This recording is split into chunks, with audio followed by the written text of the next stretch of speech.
माजी खासदार डॉक्टर उल्हास पाटील यांनी भाजपमध्ये प्रवेश केलेला आहे, काय सांगणार याबद्दल? त्यांची इच्छा होती, त्यांनी प्रवेश केला, त्याला आपण काय म्हणू शकतो? त्यांना शुभेच्छा आहे, दुसरं काय सांगू? काँग्रेसमध्ये एकाधिकारशाही चालत होती बाबा, त्यांचं निलंबन करण्यात आलं. एवढ्या वर्षापासून काँग्रेसमध्ये होते, काँग्रेसमध्ये फक्त एकाधिकारशाही चालत होती असं त्यांचं म्हणणं आहे. 1996 पासून ते काँग्रेस पक्षामध्ये आहे.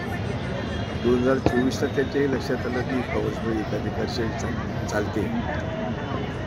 याचा अर्थ लोकांनी समजून घेतला पाहिजे. जोपर्यंत आपल्या सोयीचं असेल तोपर्यंत सगळे चांगलं आणि सगळे योग्य असं म्हणायचं, आणि आपल्या इच्छेप्रमाणे किंवा आपल्या इच्छेविरुद्ध होणार असेल तर मग तिथे एकदा एकाधिकारशाही आहे असं म्हणायचं हे काही बरोबर नाही. कारण अनेक वर्षापर्यंत त्यांना सातत्याने पक्षाने साथ दिली आहे.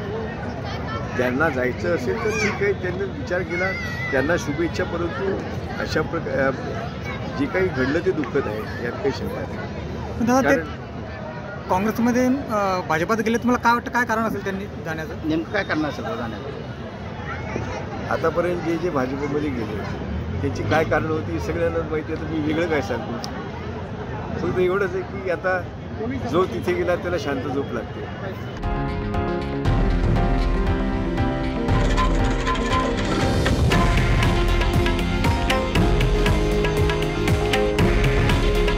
हे आहे देशातील नंबर 1 न्यूज नेटवर्क आणि आपण पाहत आहात TV9 मराठी. काळजी तुमची, हित महाराष्ट्राचं.